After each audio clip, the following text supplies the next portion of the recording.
Assalamualaikum warahmatullahi wabarakatuh. Halo, nama saya Arawira Gahmada. Saya dari Prodi Pendidikan Kimia. Perkenalkan, nama saya Dewini Anna Kamila dari Pendidikan Kimia.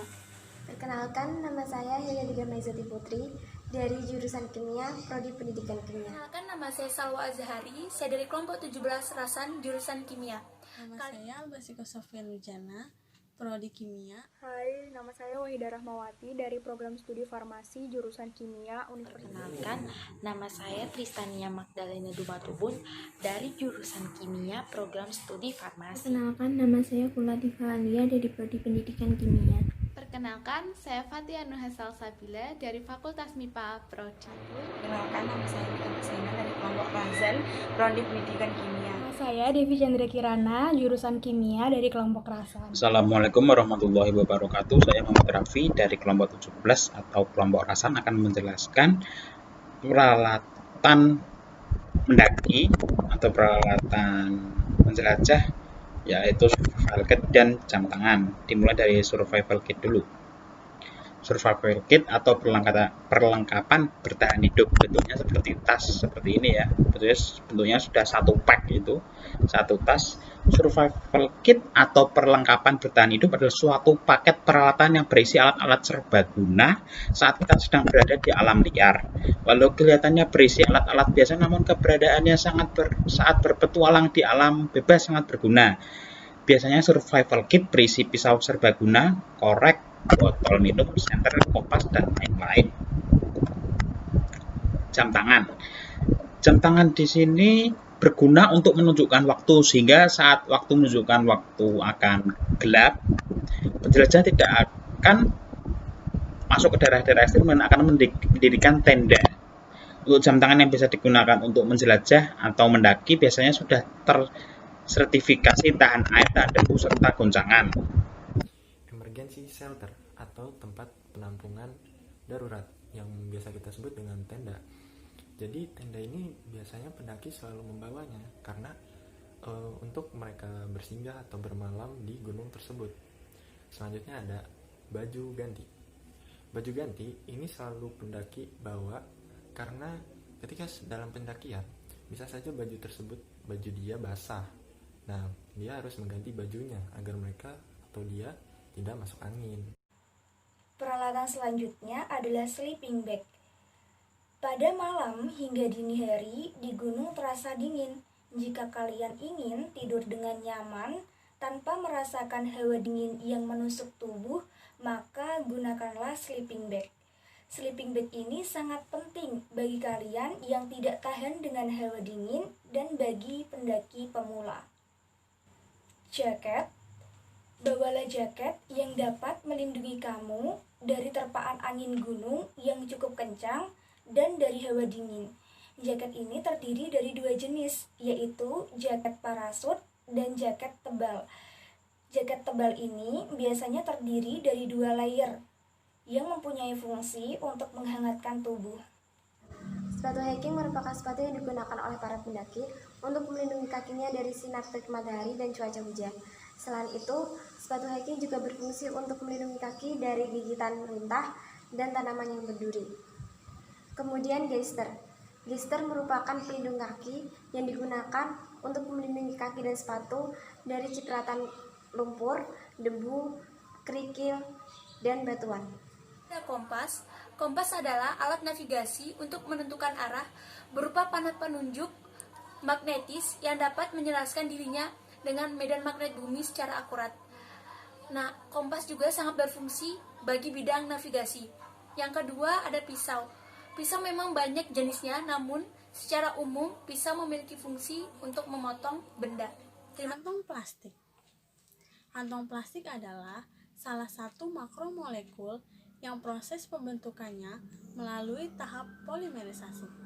Polimerisasi adalah proses penggabungan antara molekul sederhana melalui proses kimia.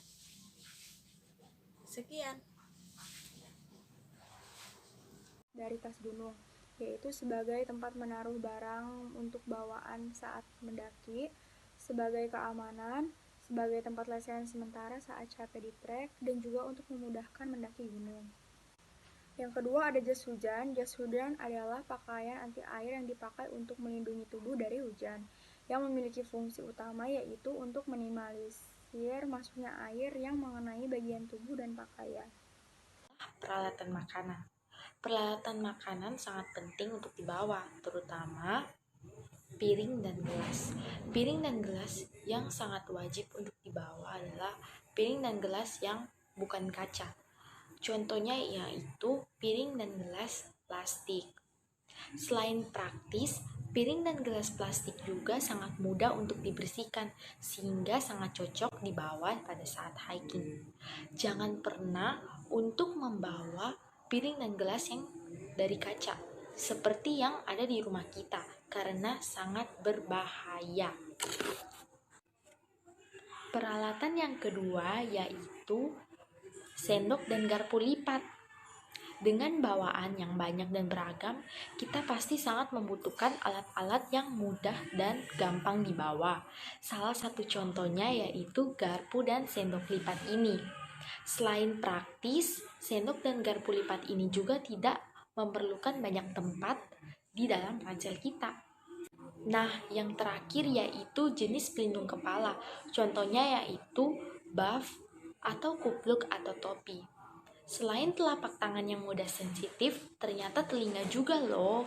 Nah, teman-teman, untuk melindungi bagian telinga dan bagian kepala, alangkah baiknya kita membawa buff atau kupluk atau jenis pelindung kepala lainnya. Selain bisa melindungi telinga dan kepala dari hawa dingin, ternyata buff juga mempunyai fungsi lain loh, yakni sebagai masker, di mana untuk melindungi hidung dari debu dan kotoran yang mau masuk ke hidung kita. Sarung tangan berfungsi sebagai alat pelindung tangan dari goresan benda-benda yang tajam. Handy-talkie. Handy-talkie merupakan salah satu alat komunikasi yang memanfaatkan gelombang radio. Handy-talkie menjadi alat komunikasi vital ketika sinyal ponsel di suatu tempat tidak ada, salah satunya adalah gunung.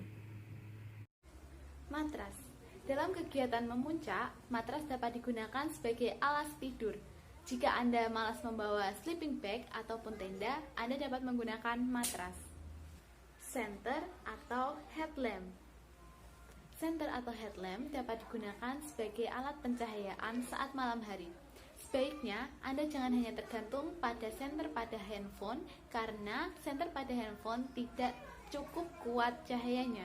Tenda sendiri merupakan tempat untuk kita singgah saat kita berada di luar rumah, misalnya saat kita melakukan pendakian di gunung dan lainnya. Manfaat dari tenda sendiri yang pertama yaitu sebagai tempat tinggal, dan kedua sebagai tempat berteduh saat panas, hujan, dan lainnya, dan serta sebagai tempat berlindung kita dari binatang buas. Selanjutnya, kotak P3K. Kotak P3K merupakan sebuah kotak yang berisi obat-obatan dan juga peralatan medis lainnya yang kita gunakan sewaktu-waktu saat ada sesuatu hal yang tidak kita inginkan, misalnya kecelakaan atau cedera dan yang lainnya. Fungsi pasak adalah untuk mendirikan tenda dan membiarkan tenda agar tetap kokoh meskipun dalam keadaan badai. Kemudian untuk fungsi alat memasak adalah untuk memasak bahan makanan yang akan dimasak dan dimakan pada saat mendaki.